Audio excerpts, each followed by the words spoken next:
محتشم قابل صد احترام حاضرین و سامعین، آج جمعۃ المبارک کے خطبہ میں جس عنوان کا میں نے انتخاب کیا ہے وہ ہے اسلامی خطوط کے مطابق اپنی اولاد کی تربیت کرنا۔ یہ بہت اہم پہلو ہے، اس پہ بہت کم گفتگو کی جاتی ہے، خصوصاً ہمارے حلقوں میں، جبکہ یہ لازم چیز ہے، یہ انسان کا جزو لا ینفک ہے کہ ہمیشہ انسان اپنی اولاد کی، اپنے ماتحت افراد کی تربیت کرتا رہے، ان کو سیدھے راستے پر چلنے کی تلقین کرتا رہے۔ موجودہ حالات میں اخلاقیات تو سب کے سامنے بالکل ختم ہو چکے۔ کسی کا کسی دوسرے شخص کو خندہ پیشانی کے ساتھ ملنا یہ ناگوار سمجھتے ہیں۔ بد امنی ہر طرف سے، اور پھر جب اخلاق ہی نہیں جو بنیادی چیز ہے انسان کی، بندہ مومن کی، پھر دیگر جو نیکیاں ہیں یا اچھے کام ہیں اس کی طرف انسان کا رجحان نہیں جاتا۔ اور اس دور جدید میں تو نیکیوں کی طرف بڑھنا تو بڑا مشکل ہے۔ جب سوشل میڈیا کا دور ہے، ایک بچہ ہے جو 12-1 بجے تک موبائل استعمال کرتا ہے، اس نے صبح فجر کے لیے مسجد کی طرف کیسے اٹھنا ہے؟ اس موجودہ دور میں نیکیاں کرنا بے حد مشکل اور دشوار بن چکا ہے، اور گناہوں کی طرف میلان، گناہوں کا ارتکاب، گناہوں کی طرف رجحان نہایت آسان اسباب اس کے مہیا اور ذرائع بنا دیے گئے ہیں۔ اور ایک دین کا درد رکھنے والا، امت کا درد رکھنے والا بندہ جب دیکھتا ہے کہ مسجدیں ویران ہیں نمازیوں سے، نمازیوں کی قلت ہے، بے نمازیوں کی کثرت ہے، مسجدوں میں رش نہیں ہوتا، بے حیائی، فحاشی، عریانی کے اڈوں پہ رش ہوتا ہے، تو انسان جو درد دل رکھتا ہے، بندہ مومن جو کامل مومن ہے، وہ تو تڑپتا ہے، مالک یہ تو تیری عبادت اور بندگی کے لیے پیدا کیے گئے تھے، یہ کس بے راہ روی کا شکار ہو گئے۔ اس کا ایک بہت اہم ذریعہ یہ انٹرنیٹ ہے، کیبلز ہے، ٹی وی ہے۔ اس کا استعمال، غلط استعمال کرنے، استعمال اس کا جائز بھی ہے، ناجائز بھی ہے، درست بھی ہے، غلط بھی ہے۔ غلط استعمال کرنے والوں نے اپنی آنکھوں سے بالکل حیا کو دھو ڈالا ہے۔ ضروریات پوری ہوتی رہے، سہولیات ملتی رہے، آرام طلبی ہوتی رہے، اس چیز کی انسان کو جو جدوجہد ہے، جو کوشش ہے، اس نے انسان کو یکسر فکر آخرت سے غافل کر دیا ہے۔ فکر آخرت کوئی اپنی انسان کو کوئی پرواہ نہیں کہ میں نے اپنے رب کی بارگاہ میں جانا ہے، قبر میں رسول اللہ صلی اللہ علیہ وسلم کو اپنا منہ دکھانا ہے، قیامت والے دن اللہ کی بارگاہ میں کھڑا ہونا ہے۔ اس چیز نے انسان کو، یہ جو غلط جو چیزیں یوز کرتے ہیں، استعمال کرتے ہیں، انسان کو فکر آخرت سے دور کر دیا ہے۔ اور پھر اسی ظاہری شان و شوکت، دنیاوی آن بان، یہی اپنے آپ کو بندہ اس کا گرویدہ بنا لیتا ہے۔ وہ نہیں آپ کے پاس آتے، انسان ان کے پاس چل کے جاتا ہے۔ انسان نے ان ظاہری آن بان، شان و شوکت، مال و دولت کو اپنا ان چیزوں کا گرویدہ بنا دیا اپنے آپ کو۔ اور پھر ہمارے دل میں یہ تمنا نہیں پیدا ہوتی کہ کاش، دعائیں تو ہم مانگتے ہیں جب نماز جنازہ کسی کا ادا کر رہے ہوں یا ایصال ثواب کی محفل میں بیٹھے ہوں، یا اللہ اس کی قبر کو جنت کے باغوں میں باغ بنانا۔ کبھی ہم نے خود ہی یہ خواہش کی یا کوئی ایسا عمل کیا کہ ہماری قبر خود ہی جنت کا باغ بن جائے؟ یہ تربیت یہ کہاں سے؟ یہ ان تمام نامسائل، یہ مختصر الفاظ میں چند ایک باتیں ذکر کی ہیں، یہ ان تمام نامسائل اور بگڑے ہوئے حالات کا ایک سبب، ایک وجہ، ایک ذریعہ، ایک ریجن وہ والدین ہیں۔ جنہوں نے اپنی اولاد کی تربیت اسلامی خطوط کے مطابق نہیں کی. کیوں؟ فرد سے افراد بنتے ہیں. یہ دیکھیے والدین ہیں، اکثر آپ میں سے جو میرے سامنے بیٹھے ہیں وہ والدین الحمدللہ، اللہ جن کو نہیں دی اولاد ان کو بھی صاحب اولاد فرمائے. والد ہیں، والدہ ہیں. اب کیسے تربیت کرنی؟ فرد سے افراد بنتے ہیں. فرد ایک کو کہتے ہیں، افراد ایک سے زائد کو. اب کیا ایک بچے کی تربیت کی جائے، اچھی طریقے سے اس کی تربیت کی جائے، مجھے بتائیں اس کے بچے کی جس کی تربیت اسلامی خطوط کے مطابق ہوئی ہے، وہ جب اپنے دوستوں کو ملے گا یا جو اس کے دوست ہوں گے وہ اسی کی طرح کے ہوں گے یا کسی اور کیٹیگری کے ہوں گے؟ اسی طرح کے ہوں گے نا. رسول اللہ صلی اللہ علیہ وسلم ارشاد فرماتے ہیں المرء علی دین خلیل، بندہ اپنے دوست کے طریقے پر ہوتا ہے. یہ رسول اللہ صلی اللہ علیہ وسلم کا فرمان ہے کہ بندہ اپنے دوست کے طریقے پر ہوتا ہے.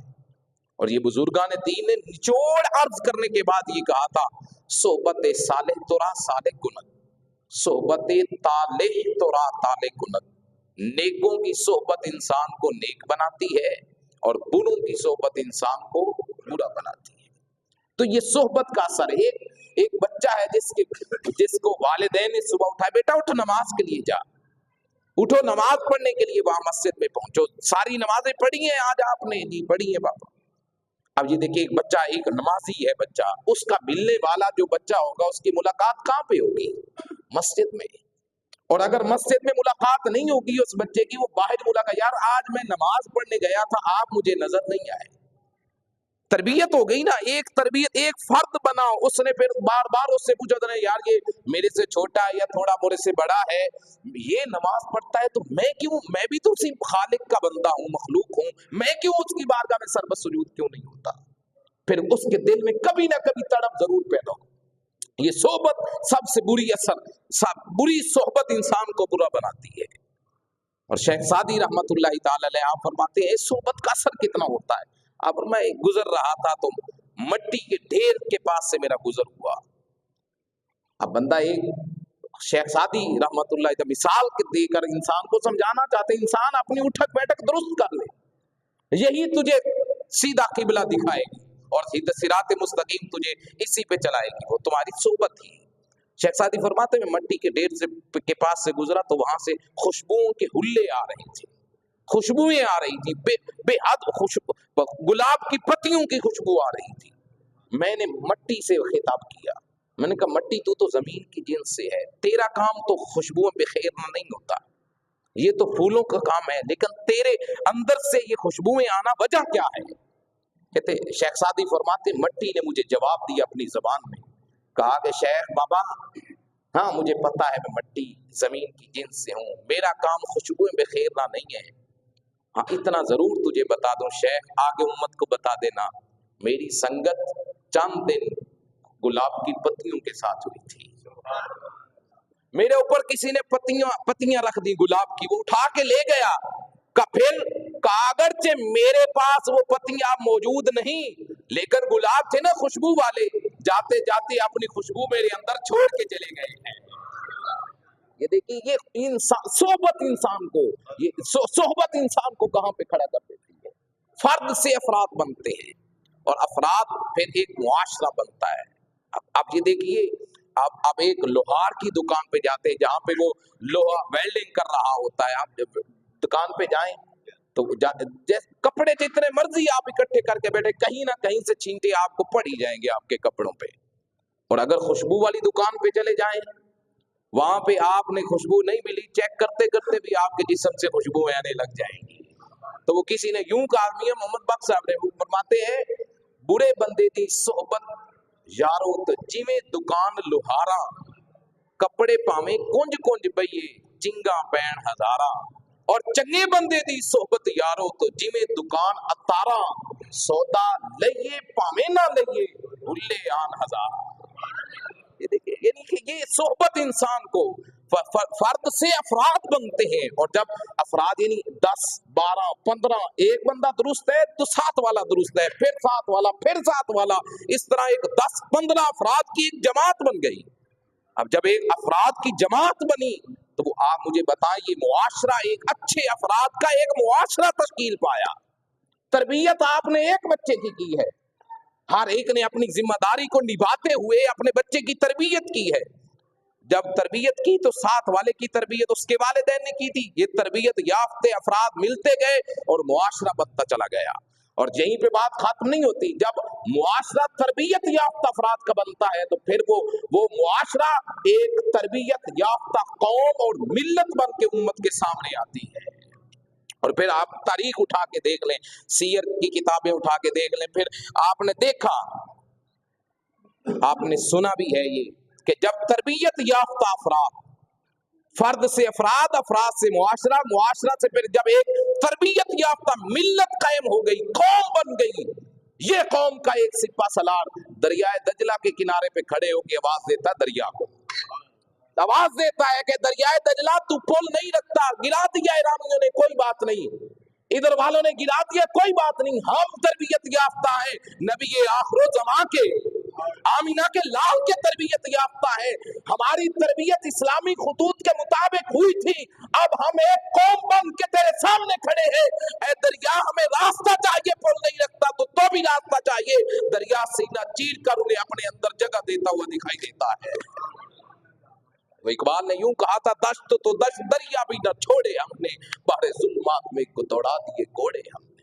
وہ صحابہ کرام تھے جنہوں نے ایک تربیت پائی تھی آمینہ کے لال سے، رسول اللہ صلی اللہ علیہ وسلم سے تربیت پائی تھی، اور وہ قوم بنی، عروج کیا انہوں نے، پھر راج کیا انہوں نے امت پہ، اور امت پہ نہیں، وہ اسلام نے راج کیا. ظاہراً وہ قوم تھی تربیت یافتہ، پھر اسلام نے راج کیا. گرامی قدر حضرات، فرد سے افراد، افراد سے معاشرہ، معاشرہ ایک ملت اور قوم کی شکل جب اختیار کرتا ہے تو پھر قومیں کامیاب ہوتی ہیں، کبھی ناکام نہیں ہوتی. آج اس کا سبب کیا ہے؟ ہماری بگاڑ کا شکار، سارے مسائل پیدا ہو گئے، اس کا شکار ہم والدین ہیں. ہم نے اپنے بچوں کو ABC سکھایا ہے، CAT ہم نے سکھایا، اس کے ہم مخالف نہیں، تعلیم دینی چاہیے، ہم بھی بچوں کو دیتے ہیں، لیکن یہ کہنا ABC ہی سب کچھ ہے. ہم نے ABC بچے کو پڑھایا، لیکن الف لام میم ذالک الکتاب لا ریب فیہ ھدی للمتقین پڑھنا نہ سکھایا، صحیح معنوں میں قرآن کی تعلیم نہ دی، ناظرہ قرآن سے بھی بچے کو دور رکھا، اتنا مصروف کر دیے بچے کو. سارا دن صبح سے لے کر 1:30-2 بجے تک سکول رہتا ہے، پھر ٹیوشن چلا جاتا ہے، مسجد کو، مدرسہ کو، قاری صاحب کے بعد سامنے کا بیٹھتا ہے. جب بیٹھتا ہے اس نے یا سونا ہے یا باتیں کرنی ہے، اور یا چاند ایک الفاظ یا چاند ایک آیتیں سنا کے چلا جانا. رسول خدا صلی اللہ علیہ وسلم ارشاد فرماتے ہیں، کسی شخص کا قرآن کا حافظ ہونا، قرآن کے حلال و حرام کو پہچاننا اور اس پہ عمل کرنا، قرآن مجید کا عالم ہونا، یہ الگ بات ہے، اس کا بڑا مقام اور مرتبہ ہے.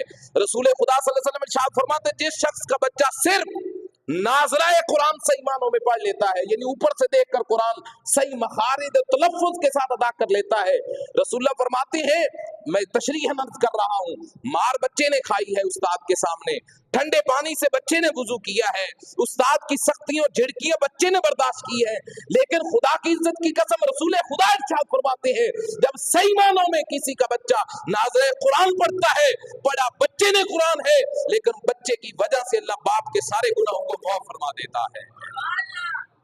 دیکھیں کہ رسول خدا صلی اللہ علیہ وسلم کی ہم طریقوں سے دور ہو گئے. آج ہم نے مغربی تہذیب کے طور طریقے تو بچوں کو سکھائے کہ پینٹ کیسے پہننی ہے، شرٹ کیسے، ٹائی کیسے لٹکانی ہے، لیکن ہم نے یہ ٹھیک ہے، یہ معاشرہ ہے، یہ چیزیں چلتی ہیں، لیکن اس کے ساتھ ساتھ بتائیں بیٹا، دائیں ہاتھ سے لیتے ہیں چیز، دائیں ہاتھ سے ہی دیتے ہیں، دائیں ہاتھ سے کھاتے ہیں، دائیں ہاتھ سے ہی پیتے ہیں، بیٹا سلام میں پہل کرتے ہیں، یہ ساری چیزیں ہم نے وہ مغربی تہذیب بچے کو سکھا دی، وہ لیکن رسول خدا صلی اللہ علیہ وسلم کی سنتوں سے دور رکھا، حضور کے طریقوں سے دور رکھا، کہ جس کے بارے میں نبی آخر زمان ارشاد فرماتے، میرے امتیوں، جب لوگ فرائض پر عمل نہ کر رہے ہوں، اس وقت میری امت کا کوئی فرد میری ایک سنت کو زندہ کرے گا، میری ایک سنت پہ عمل کرے گا، میرا رب اس کو 100 شہیدوں کا ثواب عطا فرمائے گا. اب یہ حضور کی سنتوں سے ہم نے ہی اپنی اولاد کو دور کر دیا. ہم کیسے آپ پریکٹیکلی زندگی میں جائیں, جب کھانا سامنے پڑا ہے باپ نے نہیں کہنا بیٹا, باپ اونچی آواز سے بسم اللہ پڑھے تو بیٹے خود بخود پڑھیں گے, اولاد خود بخود جو دسترخوان پہ موجود یاد آ جائے گا, بھولے ہوئے ہوں گے. لیکن باپ ہی نہیں بسم اللہ پڑھ رہا تو بتائیں باقیوں نے کیا پڑھا. یہ تربیت اگر بچوں بگاڑ کا شکار ہیں تو ہم خود والدین ہیں, ہم نے اسلامی خطوط کے مطابق بچوں کی تربیت نہیں کی. معلومات عامہ پر, جنرل نالج پر ہم نے بچوں کے سامنے بڑی گفتگو کی, طویل گفتگو, تاکہ بچہ وسیع و ظرف بنے, وسیع و ذہن بنے, بچے کا ذہن کھلے اور اس کی صلاحیتیں اجاگر ہوں. معلومات عامہ جنرل نالج پہ ہم نے باتیں کی, لیکن فرض دینی علوم کے بارے میں بچے کو نہیں سکھلایا. بچہ قرآن تو پڑھ گیا, ناظرہ پڑھنے جاتا ہے, قاری صاحب سے پوچھا ہے کہ جب نماز میں کہیں بھول جائے تو سجدہ صاحب کب کرنا ہے. بچہ پوچھا ہے کبھی کہ یہ چیز اگر نماز میں رہ جائے, پوچھنے کے لیے شرماتے ہیں لوگ. بھائی شریعت میں کیا شرم ہے, آپ سامنے آ گئے, ہر ایک کا اپنا مسئلہ ہے, ہم غلط وہ چیز کرتے رہیں گے لیکن کسی صاحب علم کے پاس ہم کبھی نہیں جائیں گے. اور فرض دینی علوم تو یہ تو فرض ہے, وہ تو ہم کسی سے پوچھے نہ پوچھے, وہ تو اللہ نے تو پوچھنا ہے کہ تمہیں بھیجا تھا تو فرض جو علم تھا وہ تو نے حاصل کیوں نہیں کیا تھا. آج ہم نے اپنے بچوں کو ہائے ہیلو کہنا سکھایا, لیکن سلام کا بھی صحیح طریقہ نہیں سکھایا. السلام علیکم یہ کلچر ہے, السلام علیکم وسام, یہ سارے یہ لانتے ہیں جو ہم ایک دوسرے پہ برسا رہے ہوتے ہیں. رسول خدا صلی اللہ علیہ وسلم ارشاد فرماتے ہیں افشوا السلام, سلام کو پھیلاؤ. جس شخص نے کسی سے مصافحہ کیا, ہاتھ ملایا, ابھی دونوں کے ہاتھ, حضرت برہ بن عازب رضی اللہ تعالیٰ عنہ روایت کرتے ہیں, حضور فرماتے ہیں جب ہاتھ دو افراد بندہ مومن ملاتے ہیں ابھی ہاتھ جدا نہیں ہوتے, رب دونوں کے گناہ معاف فرما دیتا ہے. اب کیا ہوتا ہے جب اولاد بگڑ جاتی ہے, مختصر اختتام کی طرف جا رہا ہوں, جب اولاد بگڑ جاتی ہے, ماں کہتی تیرا لاڈلا تھا, باپ کہتا ہے تیرا لاڈلا تھا, اس لیے یہ بگڑ گیا, یہ خراب ہو گیا, یہ تیرا لاڈ, تو نے اس کو بگاڑا. ایک دوسرے کے اوپر ذمہ داری ڈال دیتے ہیں, جی تو نے خراب کیا, تو نے خراب کیا, آپ نے ایسے کیا, آپ نے ایسے. اب پہلے سے کھینچا ہوتا تو یہ بچہ خراب نہ ہوتا. لیکن قرآن کیا کہتا ہے, یہ قرآن پڑھتے ہیں. رب تعالیٰ قرآن میں ارشاد فرماتا ہے کہ ایک دوسرے پہ ذمہ داری ڈال کے بری و ذمہ نہ ہو. یا ایھا الذین آمنوا, آئے ایمان والو, مرد اور خواتین سب شامل, صرف باپ یا والدہ نہیں, دونوں. اے ایمان والو قوا انفسکم, خود بھی جہنم سے بچو, واہلیکم نارا, اور اپنی اولاد کو بھی جہنم سے بچا لو. صحابہ حضور کی بارگاہ میں, امام سیوطی فرماتے حضور کی بارگاہ میں حاضر ہوئے, یا رسول اللہ یہ آیہ کریمہ کا مفہوم سمجھا دے, ہم خود تو اعمال صالحہ کر کے, نیکیاں کر کے, اچھے اعمال کر کے جہنم سے بچ جائیں گے, لیکن اپنے اہل و عیال کو, اپنی اولاد کو, اپنی ذریت کو, اپنی ہی اولاد کو کیسے جہنم سے بچائیں. تو رسول اللہ صلی اللہ علیہ وسلم ارشاد فرماتے ہیں کہ اے میرے صحابہ, اپنی اولاد کو ان چیزوں کا حکم دو جن کو رب پسند کرتا ہے. رب جن کو پسند کرتا ہے وہ کرنے کا کہو, اور جن سے رب ناپسندیدگی کا اظہار فرماتا ہے اس سے روکنے کی کوشش کرو, اور انہیں روکو کہ بیٹا یہ جہنم میں لے جانے والا کام ہے. گرامی قدر, اللہ سے دعا کروں کہ اللہ تعالی ہمیں اپنی اولاد کی صحیح معنوں میں تربیت کرنے کی توفیق نصیب فرمائے. آمین.